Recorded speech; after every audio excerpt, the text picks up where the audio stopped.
It's a pet's life with Gym Dog, Ireland's first pet resort by Des the Vet. Managed by vets, loved by pets. Daycare, vet care, premium pet food and grooming. Visit apetslife.ie. It's so good we played it twice, Des, because we love you so much. Thanks, John. Delighted to be here again. An extra plug for you as well. We played that little thingy twice. Anyway, very good morning to you. Weather is naff out there, isn't it? You wouldn't think it was July. I wouldn't like to be a farmer, depending on the climate for anything. Yeah. At this stage, you'd wonder what the future of farming is going to be. Diversification into God knows what crops. Yeah. I know they're struggling with climate issues and surface water issues and everything else, and the nitrogen derogation they have to cope with and everything else. Yeah, absolutely. Yeah, farming is tough here. And you know, it's such an important industry to us. Yeah, it is, most definitely. Would you find now, because the weather is so crap, the more people are booking their holidays, subsequently then they're going to leave their dogs or animals into you guys? Oh, they are. Now, we only have a limited kennel facility because we're right in the middle of the town and we have some space for kenneling. We'd be able to board maybe about 20 dogs. Okay, right. Alongside the daycare, alongside the hospital. But the demand for boarding kennels is huge. Yeah, it is, yeah. People obviously are trying to get out of the country for their holidays. I haven't been to the airport myself now for a while, but I'd imagine it's jammers up there. Oh, it is. It has to be. I wouldn't like to try to go anywhere. Yeah. And hopefully that other thing will get sorted one way or the other. It'll probably stop delaying the flights and things. But anyway, 540 flights or something have been cancelled. Delayed, yeah. Delayed, or 17% of a pay increase. I heard they were going to get. Yeah. Well, but sure, look, it's up to hopefully them to accept it. They have to accept it. Hopefully they will. For the sake of the passengers, I presume. Yeah. Okay. Enough of that stuff. Let's move swiftly on. I thought a lovely text when you messaged me about wolves, wildlife articles going and floating around, which I've been looking at myself and reading up on. So why do you want to have this conversation? There's a fascinating debate about whether we should be rewilding certain species of what were formerly endemic or native species of wildlife in response to the fact that the wild deer population is I won't say out of control, but the deer in this country are booming. Yeah. There's a population explosion. There is, yeah. No one knows the exact numbers. No. And any estimate that the Department of Agriculture come up with, hunters say that estimate is conservative, that there's even more. Yeah. So much so that... You never bleeding see them, though. No, well, you would. They're extremely secretive and furtive. They are, yeah. If you were farming now up in the hill regions of, we'll say, West Kildare, West Wicklow... Yeah. You would see them up the Glen of Amal direction. Yeah, you definitely would. There's actually, would you believe there's a venison factory in Clane? There is, yeah. Yeah, that's right, yeah. And it's busy. Yeah. And what they're doing is they're taking in whatever hunters bring them. Or is it a case they're also taking in what's being called? Or is that a different scenario? Yeah. Well, you see, you're only allowed hunt deer under a licence. Right. Okay. So effectively, the venison from the hunting part is allowed, but not from the culling part. It's all part of a controlled cull. Right. Okay. You see, the only way they're culled is by hunting. Yeah. Okay. Right. So there's actually debate now about whether they should be culled by the reintroduction of a predator species, like wolves. Wolves or lynx. Yeah. They've introduced lynx to the mountains in Switzerland and the mountains in Spain. Right, okay. The lynx are a big cat, a big native cat. That's right, yeah. Now, I don't know how many thousand years it is since the lynx died out here, 12,000. I suspect they weren't in Ireland since the last ice age. It's very dubious as to whether Ireland would be a suitable environment to reintroduce anything like a wolf or a lynx, in my opinion, because you see, our countryside is very patchwork. Yeah, we don't have the vast expanses of mountain territory and plains that some of these very big inland countries do have. We're an island, we're a small island, and the little bit of wild terrain that we have, whether it's commonage or mountain land, it's interspersed with domesticated or farmed land. And there leads your problem. There's your problem. Yeah. And so, with regards to putting lynx in, or wolves in, to try and assist with the control of the deer population, the problem is they'd kill sheep, they'd kill calves, they'd probably even kill cats and dogs. Yeah. So you'd have a secondary problem, an unintended consequence. And it's also the human fear element.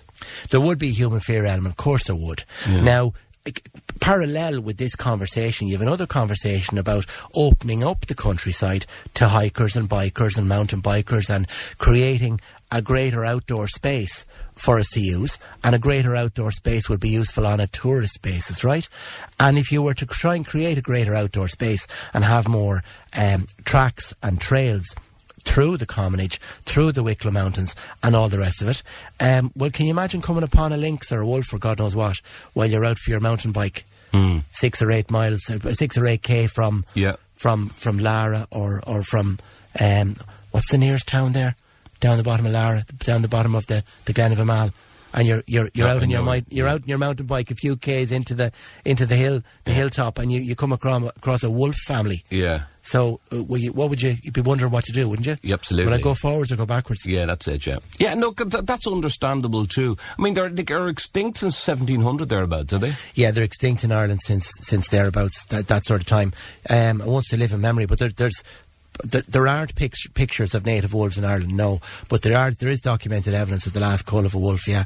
But is it... you'll have all sorts of people saying, why introduce wolves back into Ireland to help with culling of deer? Yeah, no, you shouldn't. I don't think you should, really. No. Because do you know why? This is what's not talked about, and you have to bear it in mind. The reason why the deer population is so healthy and is exploding, right, is because you have a blurring of the lines between wildlife and farming in this country, because we're an island. Now, that by that I mean that these deer are thriving because they're existing on silage that farmers put out for cattle.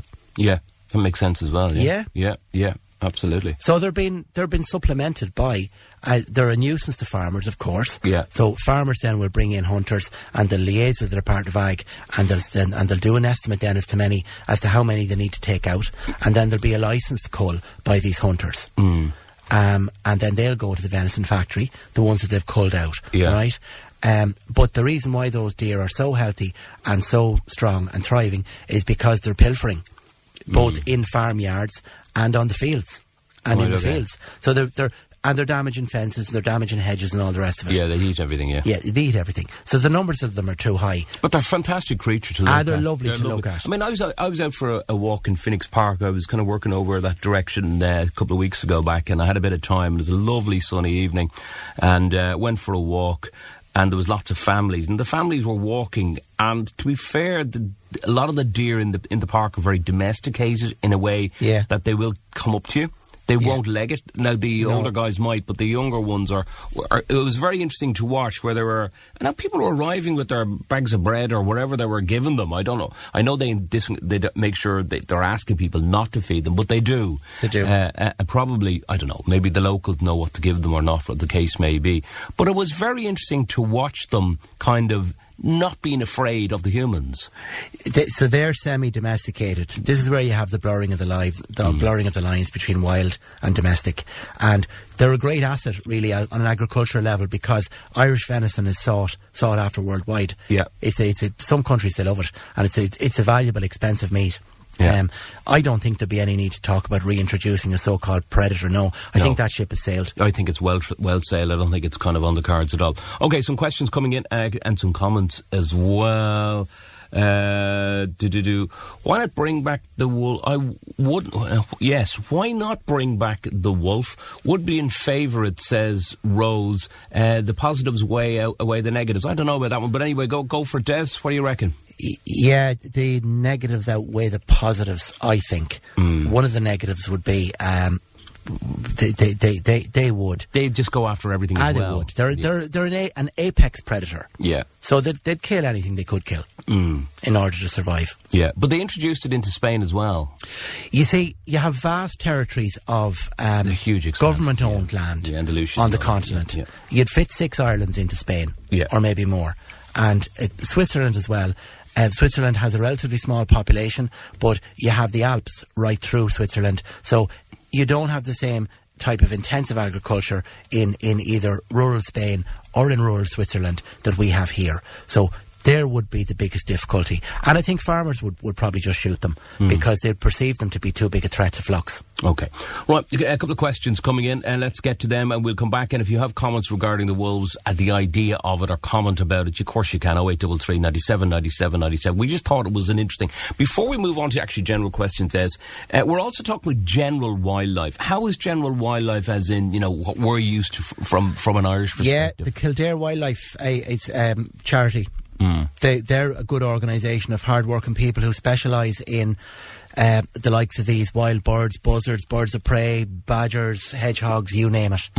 And they're operating out of a centre behind one of the vet hospitals in Kildare town. And they have a pop-up shop on the square in Kildare at the moment for the summer. Yeah, very nice good. Place to visit. Yeah. They have lovely... memorabilia there and lovely stuffed animals actually of the different types of wildlife. Would be worth to visit the pop-up shop in the square in Kildare town. Yeah. And that's the one place in the country that kind of specialises in all these little small care of and rescue and rehabilitation and then return to the wild. That's what they do with all these little small wildlife creatures. And they have a dedicated band of volunteers who are there probably particularly weekends. Okay.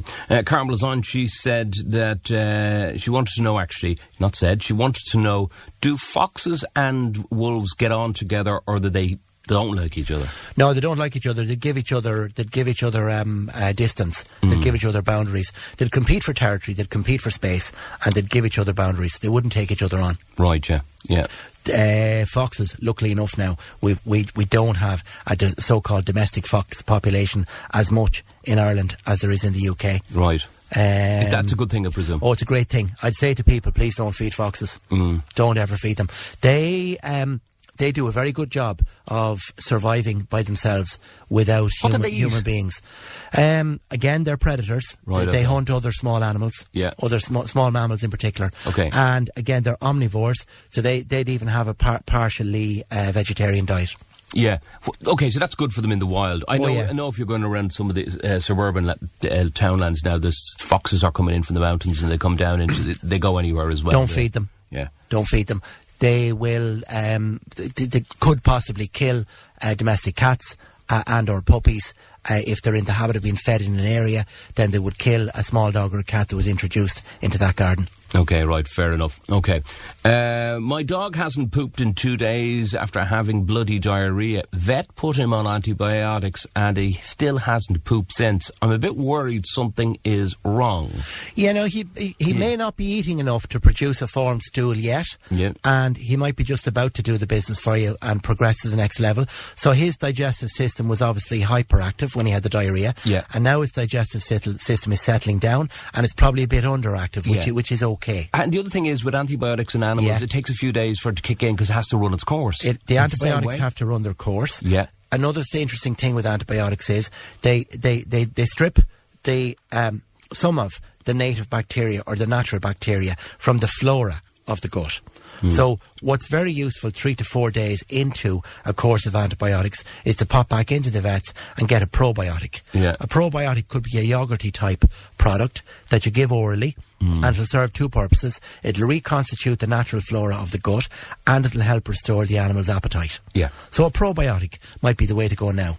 Simple thing that you could add. On to Laura McRae. Laura is from Newcastle and she says, how do I treat a small cut that isn't stopped bleeding? Very small cut under my dog's, my Westie's eye. It's right below the right eyelid and it's continuing to bleed. It doesn't look like a bad cut. We think a stray cat might have got into the yard and may have done it. So a little nick like that, you could use a little bit of Savlon ointment if you have some and dab the Savlon a couple of times a day for the rest of the day now today and then see how it is tomorrow. Wicklow Mountains are said to be able to sustain up to 5,000 deers. They think there is possibly 70,000 plus deers in Wicklow alone. We actually have a few wild deer in the Baroda area of Newbridge as well. The last wolf was killed in Mount Leinster in 1786 according to the stats. Yeah, great information there. Mount Leinster 1786 was the last wolf. Yeah. That's an interesting comment about the fact that the ecologists reckon that the Wicklow Mountains would sustain 5,000, whereas in fact you have 70,000 living there. Yeah. So that tells me that they're existing on probably haylage and silage and wheat and grain. So that means and they're barley. coming into farmland. They are. Yeah. Because I mean, I've spent, I'm down in the Glen of Amal over the years, and family live over that direction, going back 30, 40 years, and I often remember going out with my cousins, shooting for rabbits and going after deer and stuff like that. I mean, then suddenly when you see one, you see 50 of them. Like, I mean, but until that point, you don't see them. Yeah. Obviously, the guys that go out to do these calls to hunt them, they do see them, they do find them. So it's a matter of being out early enough and in the right place. I mean, if there's meant to be 5 or 10 or 20,000, I mean, how the hell are they the not question finding is, them? how are we not seeing them everywhere, Yes. every day of the week? Yeah. There is some fencing, so they're kept off the roads by fencing at the edges of the common areas.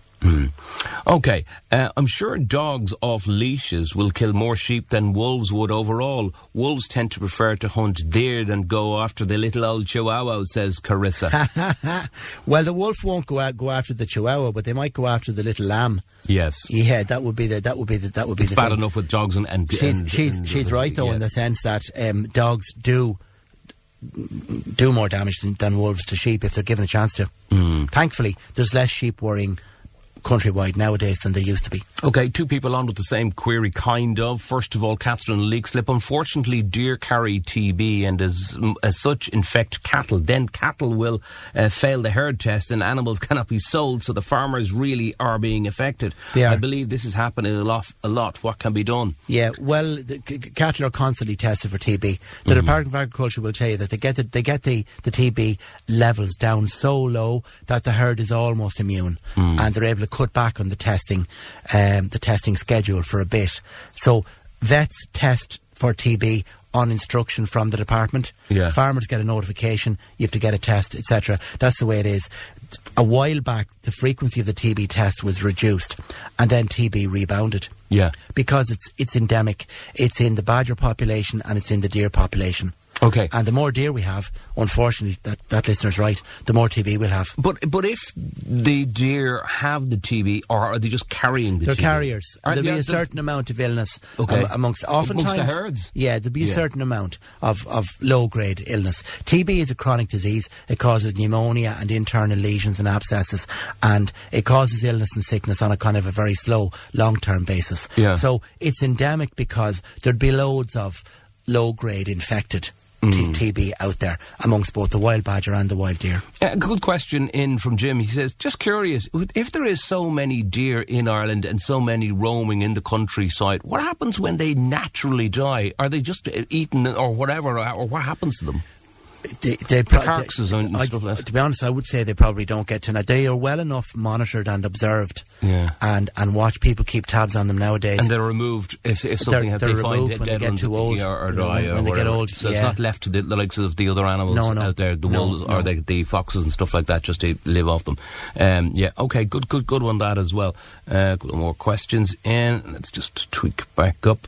My dog recently ate some cherry pit that I accidentally dropped. Somebody told me that it's not good for him, but there was only 1 or 2. Will this cause problems? Happened within the last 24 hours. Yeah, so that depends on the size of the dog. Okay, I have seen Yorkie, it says here. A Yorkie. Yeah. Well, a cherry pip would be significant enough in size, and I wouldn't like to see anything bigger than that trying to pass through the gut of a Yorkie. Yeah, but did I not read somewhere before that cherries actually have traces of cyanide in them?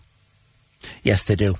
But that wouldn't have any effect to that level. To that level, no. No, unless you eat a bowl of them or something. That Yorkie should pass a cherry pip. But obviously there are larger things that he wouldn't be able to pass. Cherry pip, yeah. Now the inside of a plum, what do you call the pip or the nut, the shell inside a plum? Don't know. That'd be too big. Yeah. Now, I have actually surgically removed those from the intestines of sick animals before, where they've caused a blockage. Yeah. Okay, fair enough. Yeah, the inside of a peach or the inside of a plum. Now, they would be too big to pass. Obviously. But probably a cherry pip would be dogs small. eat fruit? They would, yes. Sometimes they would. Yeah. People come in and tell me, oh, my dog loves apples or loves banana. Is a common one, yeah. Okay. Carrots are very good for them. Bananas are good for them. Yeah. Okay, Daniel was on. He says, can a vet diagnose heart failure in a dog just by listening to his heart? We don't have much money, and I'm a little bit worried that it's going to be too expensive to try and sort it out. How would you go about doing that then? Yes. there is, as I often say, about context-based care. When we have to use our common sense and use our experience and make a diagnosis on the basis of what we call clinical signs. In other words, just have a good listen and assess the animal and examine the animal.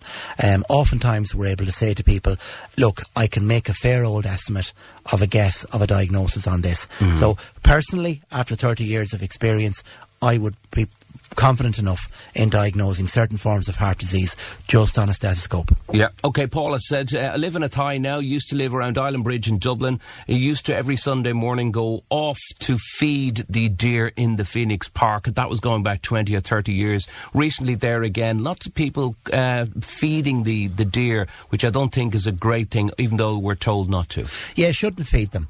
It reminds me, the idea of wildlife having that much contact with people reminds me of another story I was reading about an issue with certain viruses that can travel from the wild population to the domestic population and backwards and forwards. We have to be mindful of the fact that lots of infections are zoonosis or zoonotic. Now that means that they're transferable from one species to another. There are infections that you can catch from wildlife, so do be mindful of that. Okay.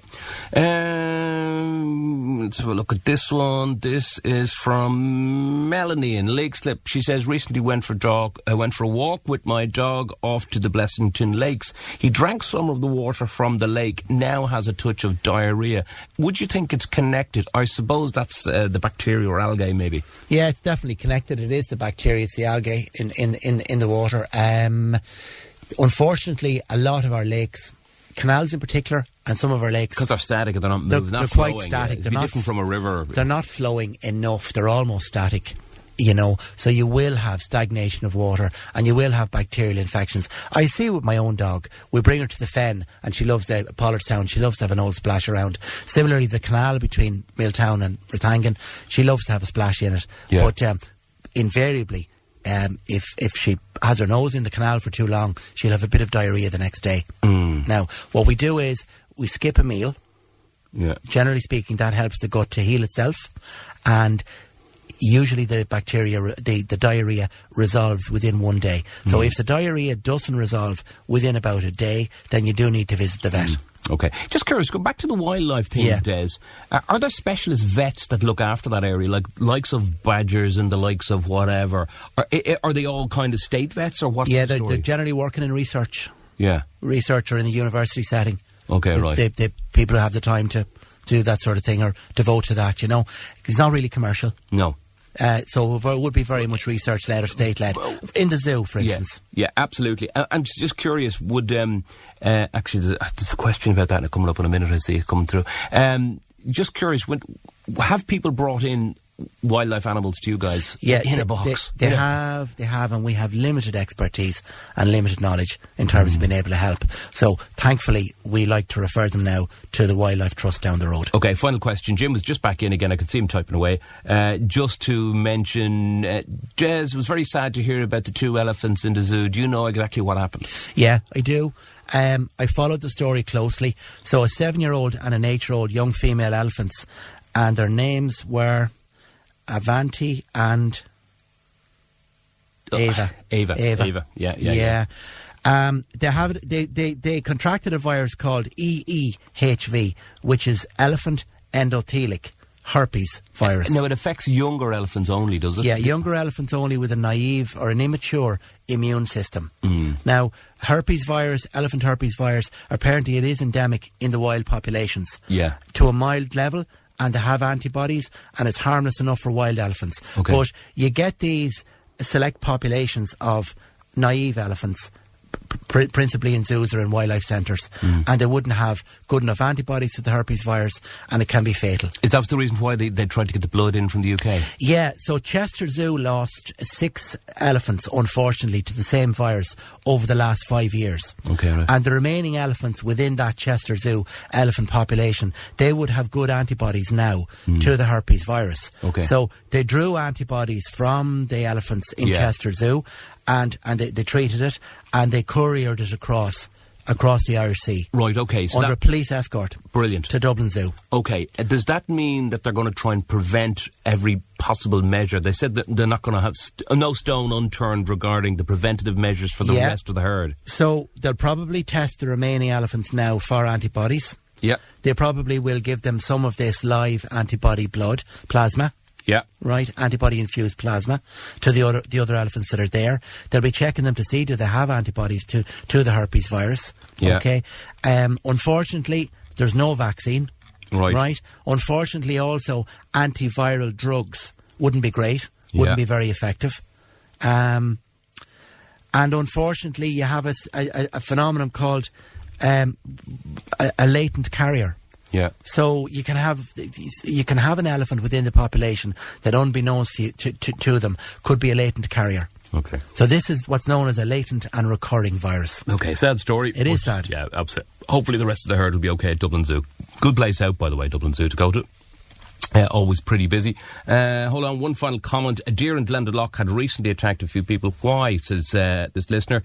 Because he has been fed by humans now and sees humans as a food source. Why do you think they wouldn't really have attacked? Would they? July. July. You see, recently, there's calves there. Oh, yeah, right. That could be a stag just defending a doe and her calves. Yep, okay, good stuff.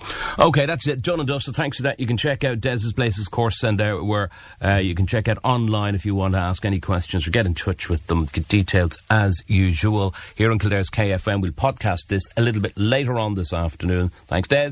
Thanks, John. It's a pet's life with Gym Dog, Ireland's first pet resort by Des the Vet. Managed by vets, loved by pets. Daycare, vet care, premium pet food and grooming. Visit a petslife.ie.